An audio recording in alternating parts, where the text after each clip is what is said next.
दिनै बेसेबांबा दुखु खस्थ' सहायनानै भुटान म्यानमार बांलादेश मुलुगनि गुबुन हादोरफ्रावबो थांनानै बर' हारिनि गांनाय उखैनाय मोनथायफोरखौ फोसावनानै दिनै मुलुगाव मिथिहोजानानै फैनानै दिनै बेसेबा गोबाव सिजफायाराव दङमोन। बे सिजफायाराव थानायाव बायदिसिना थासारियाव गावस्रा गावस्रि जाबाय, जेरैबायदि मदद मोननांगौमोन मोनाखिसै गोबां बिथिंनिफ्राय। दा दिनै फैनानै बिथांमोना नैबे सुक्तिनि उनाव गावनि न'आव थांनो हागोन, डिजिटनि केम्पनिफ्राय न'आव थांनो हागोन, बिमा बिफाजों थानो हागोन, बिब' बिनानावजों थानो हागोन, बिदा फंबायजों थानो हागोन। सोरबा हारिनि थाखाय गावनि उन्दै उन्दै गथ'खौबो नागारनानै सिलायलाना आगाव थांदोंमोन, दिनै गावनि गथ'जों बिखायाव गोबालायनानै थाफैनो हागोन। बे जोंनि थाखाय बयनिख्रुइ गोजोननि खोथा। मैया जेलनिफ्राय खौरां लाहरदों, मैया जेलनिफ्राय खौरां लाहरनानै सासेया फन हरदों, सार जोङो रावखौबो मिथिया खिन्थु नोंखौसो मिथिगौ, मालाया ओंखारजोबोबा जोंबो जेलनिफ्राय ओंखारनांगोन। आं बुंदों जों दङ, थैजासे जुजिलांगोन, खुनु दिन फासयनायाव गैया। दा नंखायनो रायजोफोर, जोंनि खामानिया सागान होनाय लोगो लोगो जोबाखै, जोंनि खामानिया बांदोसो। हारिखौ दानांगौबा जों उन्दुगादुरा जाबा जानाय नङा, जौ फाग्ला जाबा जानाय नङा। ओंखायनो आङो जेसेबां बिबुंथि होदों बेवहाय बुंबोदों जे जों बड'लेण्डखौ माबायदि बरायनो, नोरजिया मावरिया हावरिया लोरबां जानानै बरायनो ना लेखा गोरों साखा फारा फिट फाट जानानै जोङो बरायनो। जोंहा दिनै रेडि जानो सम जाबाय रायजोफोर, जोंखौ बारा गोबाव आरो खानानै दोननो हाया, बेयो रोखा जाबाय। दा नंखायनो रायजोफोर, आं गोबां खोथा बुंला, दिनै मोनसे सुक्ति जादों, बे सुक्तिखौ लानानै जोंनि गेजेराव सान्थि लाबोनांगोन। अस्त्रखौ जोङो जोंनि हारियाव हाथियार गैयै मोनसे समाज दानो होननानै बुंदों। हाथियारा मा? हाथियारा मेलेम गैया रायजोफोर, मानसियासो बाहायो हाथियारखौ। जेला मालाबा हाथियारानो मानसिखौ बाहायफिनो अब्ला बे हाथियारनि सायाव जोंहा मा जायो? गोबां गिनो गोनां जायो। दा नंखायनो दिनै मोनसे समाव बे हाथियारजों सोमावसारदोंमोन, बारा गोबाव सोमावसारालासिनो हाथियारा नोंनियाव थानाय माने समाजाव बिराद गाज्रि मोनसे थासारि लाबोयो। दा नंखायनो बै सेंग्राफ्रा जायनिखि दिनै आर्मि स्टाइलाव थाबोबाय बिराद गोबाव, बिसोर फैनानै गाबोन न'आव थांनांगोन, समाजखौ जों मोजाङै दानांगोन। बिथांमोननि रिलिफ रिहेबिलिटेसननि खोथाफ्रा बेवहाय लिरनाय दङ। बेजों लोगोसे रायजो राजानि थाखाय गोबां बाथ्राफोर बेवहाय जौगानायनि बाथ्राफोर बेवहाय बे सुक्तियाव लिरनाय दङ। डाइरेक्ट फान्डिं मोननायनि बाथ्रा लिरनाय दङ।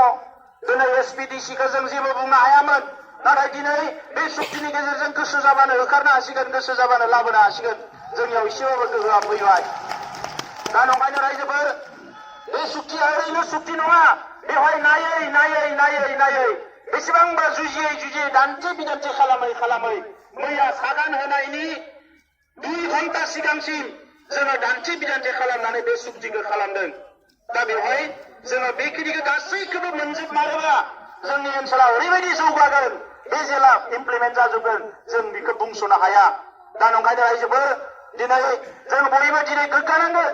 मानोना गुबुन हारिफ्रा बुंबाय थादोंमोन, माने ओरैबायदि बिथांमोननि हेंथा होसेयावबो दिनै थैजासे जेल साजा फोसावनायनि उनाव रन्जन दैमारि बिथांखौ लांनानै बेयाव सागान हैनो गोनां जादों गभर्नमेन्टआ। बे बर' हारिनि देरहानाय, बे बर' हारिनि देरहानाय। नैबे फोथारनिफ्रायनो बुंदोंमोन जोङो, जुदि सोरबा जोहोलावखौ फासि होनाय जायोबा लाख लाख मानसि ओंखारनानै जों बिनि हेंथा होगोन। मैया टिभि चेनेलफ्राव बुंदों आंखौ, नोंथाङा मा मानसि थैनायफोरनो जास्टिस होनो नागिरा नामा? जास्टिस होनो नोंथाङा नागिरा नामा? जास्टिस होनो सोर नागिरा? जास्टिस होनो नागिरो बयबो। नाथाय जास्टिस होनाया बेल' नङा, जास्टिस होनायनि लामाया गोबां दङ। सासेया साजा होबाय होननानै बिखौबो जोङो साजा होफिनबा बेल' जास्टिस जानो हाया। बे खोथाखौ आं बिथांमोननो बुंदों। दा नंखायनो रायजोफोर, गोरोन्थिखौ जों मावनो नाङा, मालाया गोरोन्थिखौ मावगोन। जोङो दिनै खौसेयै मोनसे गोग्गो समाज दानांगोन। बे सुक्तिखौ लानानै जोङो दिनै जोहोलावफोरखौ न'आव लाबोनो हानाय मोनसे थासारि फैबाय।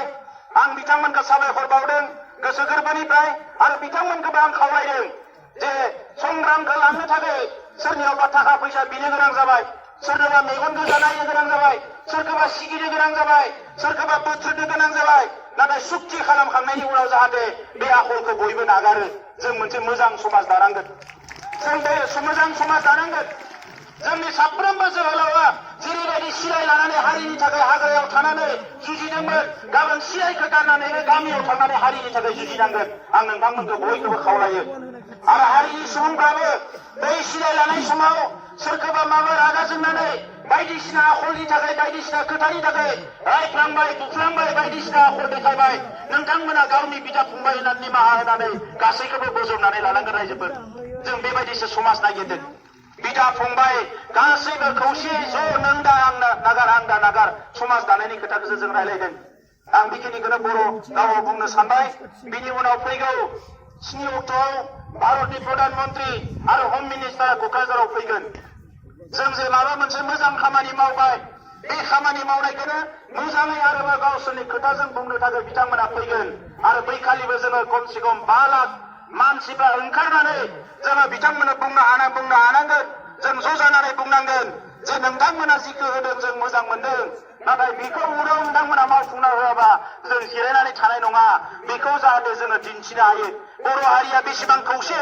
बर' हारिया बेसेबां गोहोगोरा बर' हारिया बेसेबां डिसिप्लिन बैखौ जाहाथे जों दिन्थिनो हायो बिनि थाखाय फैगौ 7 अक्ट'आव क'क्राझाराव जि गेदारिं जागोन बेवहाय जाहाथे नोंथांमोना बयबो बाहागो लायो सदराइज যোৱা 2-3টা দিনত অসমৰ মিডিয়াত আমি দেখিবলৈ পাইছো যে ইউটিসি সৃষ্টি হব কিছুমানে শুভেচ্ছা দিছে আপোনালোকৰ ইউটিসি হব ভালে লাগিব কিছুমানে বন্ধ দিছে কিছুমানে কৈছে এইটো অসম বিভাজন হৈ যাব কিছুমানে বিভিন্ন প্ৰকাৰে ইয়াত মানে ক্ৰিটিসাইজ কৰিছে আৰু বড়োবিলাকক কিমান দিয়ে আৰু দিব নালাগে বহুত মানে উৎকণ্ঠাৰ মাজেৰে মানুহবিলাক সময় কাটাইছে চুক্তি যোৱাকালি হৈ গ'ল টায়াৰ জ্বলালিয়ে চুক্তি হ'ল বন্ধ দিলিয়ে চুক্তি হ'ল মই ক'ব বিচৰা নাই আপোনালোকে হাৰি গ'ল বুলি আপোনালোকে জিকি গৈছে হাৰা জিকাৰ কথা নাই মোক আজি কোনোবা সাংবাদিক বন্ধুবিলাকে কৈছে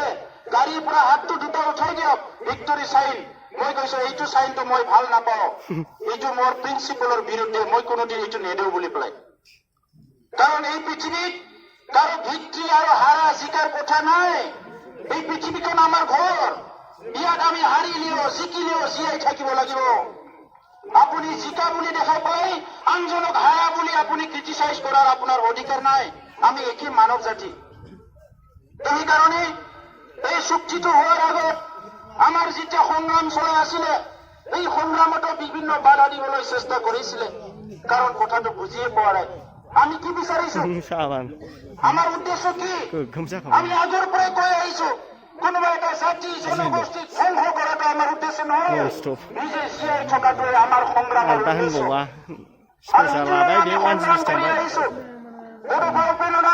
কৈ গৈছে এই সময়তে লিভ এণ্ড লেট লিভ জীয়াই থাক আৰু জীয়াই থাকিবলৈ দে ইয়াৰ মতে ইয়াৰ অৰ্থটো এইটো নহয় এই জনগোষ্ঠীক আমি ঘৃণা কৰিম এই জনগোষ্ঠীক আমি হিংসা কৰিম এই সংগ্ৰামটো আমি কৰিছো জোর জোরত মাইক লৈ কথা আমি কৈছো চিঞৰিছো আমি আৰু আমাৰ চিঞৰক লৈ পেলাই আপোনালোকে যদি ভয় কৰিছে মই আপোনালোকৰ পৰা ক্ষমা বিচাৰিছো কিন্তু আপোনালোকেও আপোনালোকৰ অধিকাৰৰ কথাটো যেনেকৈ ক'ব লাগে তেনেকৈ কওক আমাৰ অধিকাৰটো সাব্যস্ত কৰিবৰ কাৰণে আমি কেতিয়াবা ৰাজপথত চিঞৰিছো আমি কেতিয়াবা ৰেল লাইনত চিঞৰিছো আৰু প্ৰয়োজনত আমি কাৰোবাৰ ভৰিটো ধৰিছো